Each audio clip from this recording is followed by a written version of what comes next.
আপনি কি জানেন একজন ডাক্তারের ওয়েবসাইট আর একজন ফ্যাশন ডিজাইনের ওয়েবসাইট কখনো এক হতে পারে না, আর যদি হয় তাহলে দুটোর একটিও কাজ করছে না। আসসালামু আলাইকুম, আমি জাহিদ, একজন ওয়েবসাইট ডিজাইনার। আজকে আমি একটা খুব গুরুত্বপূর্ণ বিষয় নিয়ে কথা বলব। বাংলাদেশের প্রতিটা ব্যবসায়ী এবং প্রফেশনালের জন্য আলাদা ওয়েবসাইট কেন দরকার, কেন একটি জেনেরিক ওয়েবসাইট দিয়ে সকল কাজ হয় না।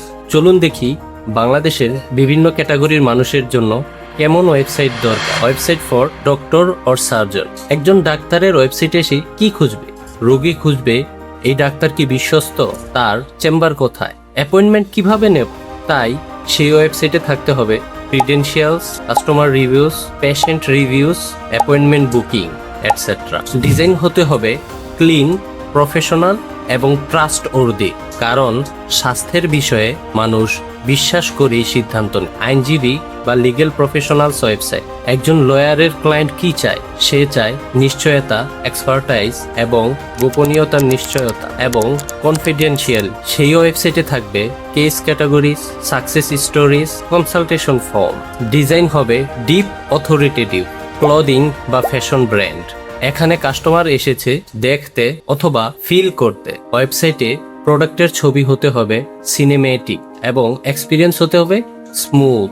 ইমোশনাল কানেকশন তৈরি করতে হবে, কারণ ফ্যাশন কেনা হয় অনুভূতি থেকে, লজিক থেকে না। Restaurant or food business website. ক্ষুধার্ত মানুষ ওয়েবসাইটে আসে ফাস্ট ডিসিশন নিতে, তাই menu, photo, location and delivery option এগুলো আগে থাকবে। সেই ওয়েবসাইট যদি স্লো হয় তাহলে সে চলে যাবে কম্পিটিটরের ওয়েবসাইটে। ফ্রিল্যান্সার্স ও ডিজিটাল প্রফেশনালস ওয়েবসাইট। একজন ফ্রিল্যান্সারের ক্লায়েন্ট বিদেশ থেকে আসতে পারে, তাই তার পোর্টফোলিও সাইট হতে হবে English friendly, fast loading. Clearly বলতে হবে আমি কি করি এবং আমাকে কেন হায়ার করবে। Social proof, testimonials, case studies না থাকলে কেউই কন্ট্যাক্ট করবে না। রিয়েল এস্টেট অথবা প্রপার্টি ডেভেলপার ওয়েবসাইট। বাড়ি কেনা জীবনের সবচেয়ে বড় সিদ্ধান্তগুলোর মধ্যে একটা। সেই ওয়েবসাইটে দরকার virtual tour, floor plans, location map এবং ইএমআই ক্যালকুলেটর। বায়ারকে কনফিডেন্ট করতে হবে, তাহলেই সে কল করবে। এনজিও বা সোশ্যাল অর্গানাইজেশনস ওয়েবসাইটস। তাদের ওয়েবসাইটে আসে ডোনার্স অ্যান্ড ভলেন্টিয়ার্স।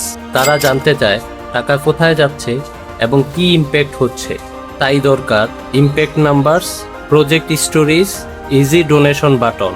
আপনার টার্গেট কাস্টমারকে মাথায় রেখে ওয়েবসাইট বানান। এখন ভাবুন, যদি কেউ বলে আমাকে একটি সাধারণ ওয়েবসাইট বানিয়ে দিন, সে আসলে বলছে আমাকে এমন একটি ঘর বানিয়ে দিন যেখানে সব শ্রেণীর লোক থাকতে পারবে। কিন্তু একটি শিশুর ঘর এবং একটি বৃদ্ধের ঘর কিন্তু এক হয় না। একটি হসপিটাল এবং একটি রেস্টুরেন্টও এক না। ওয়েবসাইটও তাই। Design different, structure different, content different এবং কল টু অ্যাকশনও ডিফারেন্ট, কারণ প্রতিটা ব্যবসার টার্গেট কাস্টমার কিন্তু আলাদা এবং সেই কাস্টমারই ওয়েবসাইট ব্যবহার করে, আপনি না। আপনার ওয়েবসাইট কি আপনার কাস্টমারের কথা মাথায় রেখে তৈরি, নাকি ওয়েবসাইট আছে অথবা একমাত্র আপনার নিজস্ব পছন্দেই নিজের জন্য তৈরি, নাকি শুধু একটি ওয়েবসাইট আছে বলার জন্য? যদি আপনি চান আপনার ওয়েবসাইট সত্যিকারের কাজ করুক, আপনার বিজনেসের জন্য লিডস আনুক, সেলস বাড়াক, ট্রাস্ট বিল্ড করুক, আপনার টার্গেট কাস্টমারকে মাথায় রেখে ওয়েবসাইট বানান।